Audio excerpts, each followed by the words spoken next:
आज हम चल पड़े थे फतेहगढ़ साहिब गुरुद्वारा जी की ओर। यहाँ साल के दिसंबर के अंतिम दिनों में बहुत ज़्यादा श्रद्धालुओं का जमावड़ा होता है, जो हर साल होता है। और ये आप देख सकते हैं ठंडा बुर्ज, जहाँ माता गुजरी जी और छोटे साहिबजादों बाबा जोरावर सिंह और बाबा फतेह सिंह जी को 3 दिन के लिए भूखे प्यासे बंदी बनाकर रखा गया था। और यह बाबा बंदा सिंह बहादुर जी का स्टैचू, जिन्होंने फिर वजीर खान को मारकर छोटे साहिबजादों की हत्या का बदला लिया था। Hello everyone, welcome to my channel. कैसे हो आप सब? आई होप आप सब ठीक होंगे। तो आज की वीडियो बहुत ही ज़्यादा क्रूशियल है, क्योंकि हम जा रहे हैं आज फतेहगढ़ साहिब, जहां श्री गुरु गोविंद सिंह जी के 2 बेटे बाबा जोरावर सिंह और बाबा फतेह सिंह जी को शहीदी प्रदान हुई थी। बड़ी दुख की बात है कि वहां उनको जिंदा ही दीवार में चिनवा दिया गया था। तो चलो चलते हैं फतेहगढ़ साहिब जी की ओर। तो हम पहुंच गए थे खन्ना रेलवे स्टेशन। यहाँ से हम सरहिंद के लिए ट्रेन लेंगे, क्योंकि ठंड बहुत ज़्यादा थी। और आप ट्रेन में भी देख सकते हो, जहाँ भी श्रद्धालु बहुत ज़्यादा थे, जो सब फतेहगढ़ साहिब की ओर ही जा रहे थे। और इन दिनों में ट्रेन में आपको खड़े होने के लिए जगह मिल जाए, यही बहुत है। स्टेशन पर पहुंचने के बाद हमने देखा कि सभी श्रद्धालु यहाँ से पैदल ही यात्रा कर रहे थे। यहाँ से वैसे तो फतेहगढ़ साहिब की दूरी 5 किलोमीटर है, लेकिन हर कोई पैदल ही यात्रा करता है। और अगर आप भी इन लोगों के साथ पैदल ही जाओगे तो आपको भी यात्रा का ज़रा भी पता नहीं चलेगा कि आप कब वहाँ पहुँच गए। और रास्ते में बहुत ज़्यादा लंगर भी लगाए जाते हैं, तो आप जहाँ चाहे वहाँ रुक कर थोड़ी सी सेवा पानी कर सकते हैं। हम भी बीच रास्ते में रुके थे, तो हमने भी वहाँ पे चाय नाश्ता किया।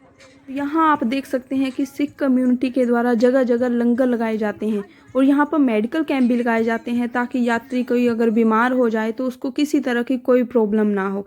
तो यहाँ आप देख सकते हैं, इतनी ठंड होने के बावजूद भी यहाँ श्रद्धालुओं का बहुत ज़्यादा जमावड़ा था। श्रद्धालु बहुत ज़्यादा वहाँ जा रहे थे। इस जगह पर बहुत ज़्यादा भीड़ लगी हुई थी। इस जगह पर बाबा बंदा सिंह बहादुर जी का स्टैचू बना हुआ था, जिन्होंने फिर वजीर खान को मारकर छोटे साहिबजादों की शहीदी का बदला लिया था। और आप इनके फेस से ही देख सकते हैं कि ये कितने निडर रहे होंगे।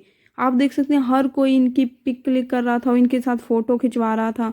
और इस जगह के साथ हर एक श्रद्धालु की अपने अपने इमोशंस जुड़े हुए होते हैं, और यहाँ आके हर किसी की आंखें नम हो जाती हैं। फिर सभी श्रद्धालु बढ़ रहे थे फतेहगढ़ साहिब गुरुद्वारा जी की ओर। और हर श्रद्धालु इन दिनों में यहाँ आना ही चाहता है, क्योंकि उसके मन में कुछ ना कुछ फीलिंग्स होती हैं। यहाँ पे आपको बहुत सारी शॉप्स दिख जाएंगी, यहाँ पे बहुत सारा सामान होता है। और बाई चांस अगर आप हैंकी लेके नहीं आए हो या भूल गए हो, तो यहाँ से आप हैंकी भी खरीद सकते हो, क्योंकि आप बिना हैंकी लगाए और नंगे सिर तो गुरुद्वारे के अंदर एंट्री कर नहीं सकते। यहाँ पे और भी बहुत सारा सामान होता है जो आपको पसंद आ जाए। तो यहाँ हर तरह की फैसिलिटी देखने को मिली। यहाँ बच्चों के लिए खिलौने भी थे और बहुत ज़रूरी सामान भी था। और सिख कम्युनिटी के द्वारा यहाँ पे दूध भी प्रोवाइड किया जा रहा था, और दूध में बिल्कुल काजू बादाम प्योर डाले गए थे। इन दिनों में हर कोई चाहता है कि ज़्यादा से ज़्यादा लंगर लगाया जाए और ज़्यादा से ज़्यादा श्रद्धालुओं की सेवा की जाए। फिर हम पहुंच गए थे फतेहगढ़ साहिब गुरुद्वारा में। यहाँ भी आप देख सकते हैं, यहाँ भी श्रद्धालु ही थे। आपकी नज़र जहाँ तक पड़ेगी आपको श्रद्धालु ही श्रद्धालु दिखाई देंगे। और इतनी ज़्यादा भी रश और इतना ज़्यादा श्रद्धालुओं का ये प्यार मैंने आज तक कभी नहीं देखा था। इतने श्रद्धालु हर कोई इन दिनों में अपना काम छोड़ के थोड़ा सा समय निकाल कर यहाँ पे साल में जरूर एक बार आता है।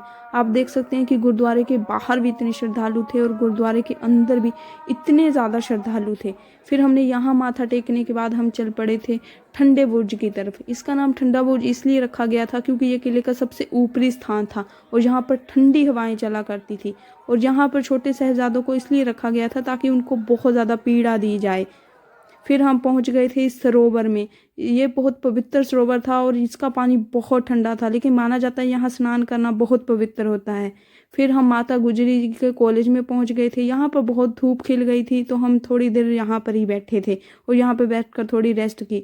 उसके बाद हमने बाबा बंदा सिंह बहादुर जी का जो पॉलीटेक्निक कॉलेज देखा, जो बहुत बड़ा था और फिलहाल अभी की सेवा चल रही थी।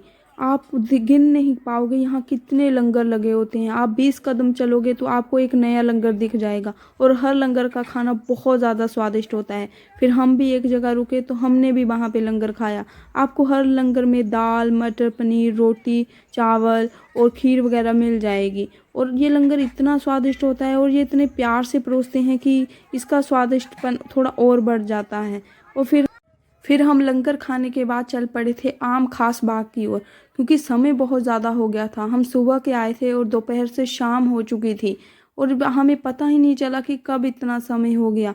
आप यहाँ इतने श्रद्धालु देखेंगे और उनके साथ चलते जाएंगे कि आपको भी समय का बिल्कुल भी पता नहीं चलेगा कि कब इतना समय हो जाता है। और यहाँ पे आके एक अजीब सी फीलिंग होती है, तो आपका मन भी नहीं करेगा घर जाने के लिए। आपको लगेगा कि बस यहाँ इन श्रद्धालुओं के साथ ही रह जाऊं और इनके साथ सेवा करने में मैं भी अपना योगदान दूं। फिर इतना सब देखने के बाद फाइनली हम पहुंच चुके थे आम खास बाग में।